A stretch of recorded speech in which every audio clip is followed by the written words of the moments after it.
Esther worship channel. Welcome to Esther worship channel. మరొక video ద్వారా మిమ్మల్ని కలుసుకోవడానికి, దేవుని వాక్యం మీతో పంచుకోవడానికి దేవుడు నాకు ఇచ్చిన అవకాశం బట్టి, ఆరోగ్యాన్ని బట్టి, జీవమును బట్టి, ఊపిరిని బట్టి ఆయనకు కృతజ్ఞతాస్తులు ఇస్తున్నాను. మీరందరూ నన్ను ప్రోత్సహిస్తూ, బలపరుస్తూ, ఆదరిస్తూ నడిపిస్తున్నందుకు మీ అందరికీ నా వందనాలు తెలియజేస్తున్నాను.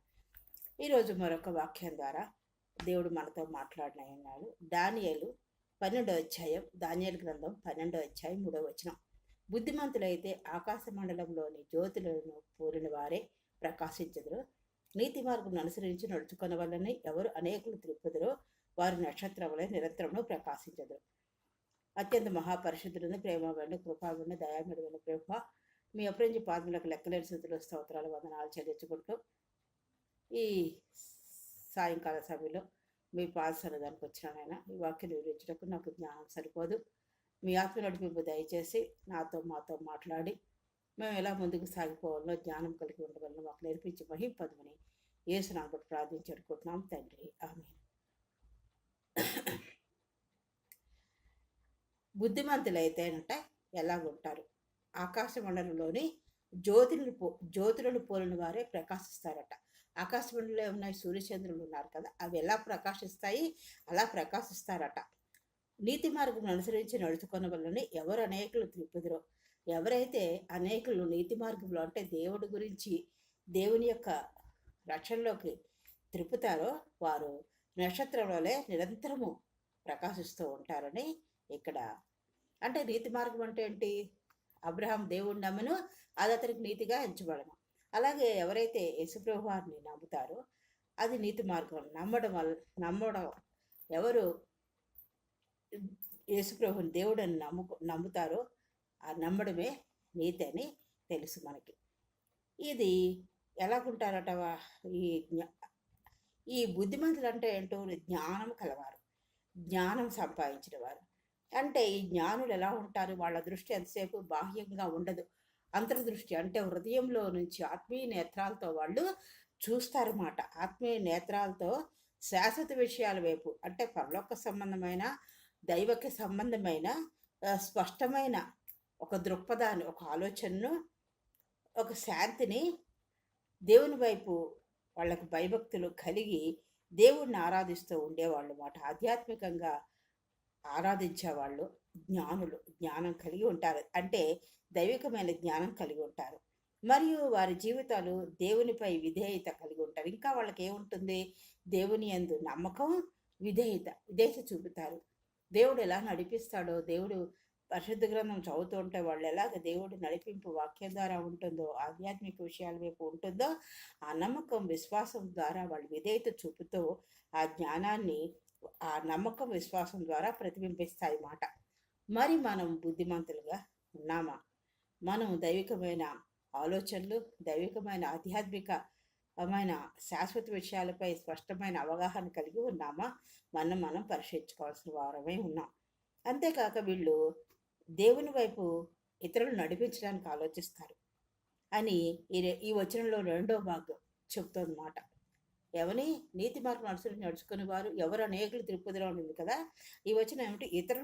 ఇతరులను ఎలా దేవుని వైపు నడిపించాలి అని, దాని గురించి, దేవుని వైపు నడిపించడం గురించి, లేకపోతే ఆధ్యాత్మిక విషయాల వైపు నడిపించడం గురించి వచనం చెప్తానమాట. వీళ్ళు చురుకైన సువార్త ప్రచారం చేస్తారు, చురుకుగా సువార్త ప్రచారం చేస్తారన్నమాట. వాళ్ళకి సువార్త ఎలా ప్రచురించాలో, ఎలా ప్రకటించాలో ఒక అవగాహన ఉంటుందన్నమాట.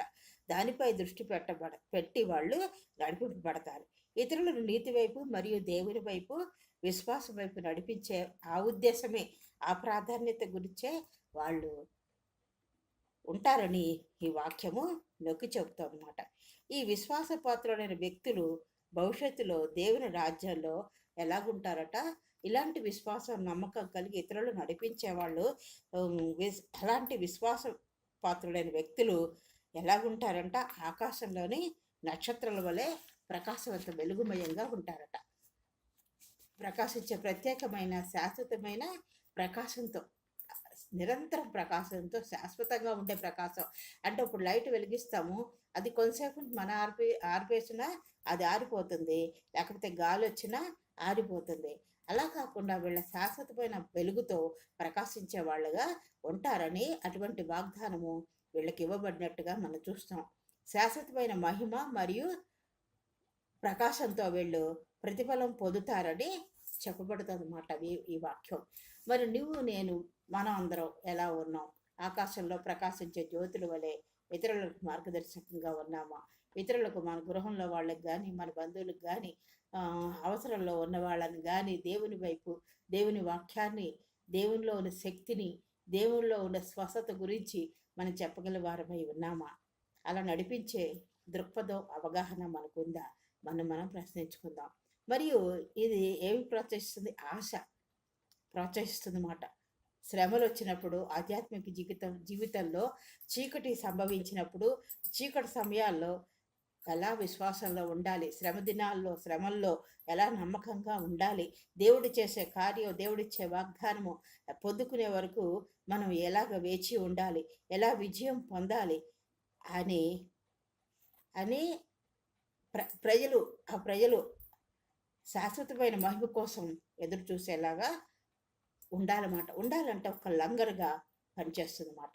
ఆశ అనేది ఈ ప్రోత్సాహకరంగా ఉండే ఈ వాక్యము ఒక ఆశగా, ఒక ప్రోత్సాహకరంగా ఈ శ్రమల్లో కానీ, ఆధ్యాత్మిక చీకటి సమయాల్లో కానీ, శ్రమ సమయాల్లో కానీ విశ్వాసం నమ్మకంగా ఎలా ఉండాలో మనకి ఆ విజయాన్ని పొందుకునే వరకు ప్రజలు ఎలాగ నిలకడగా ఉండాలో ఆ శాశ్వతమైన మహిమ గురించి, ఆ మహిమ కోసం ఎదురు చూస్తూ కనిపెట్టే వాటిగా ఉండాలో, ఒక నావకు ఒక లంగర్ ఎలాగో ఈ వాక్యము, దేవుని యొక్క వాక్యం ఒక లంగరగా మనకి పనిచేస్తుందని దేవుని వాక్యం సెలవిస్తోంది. కాబట్టి మరి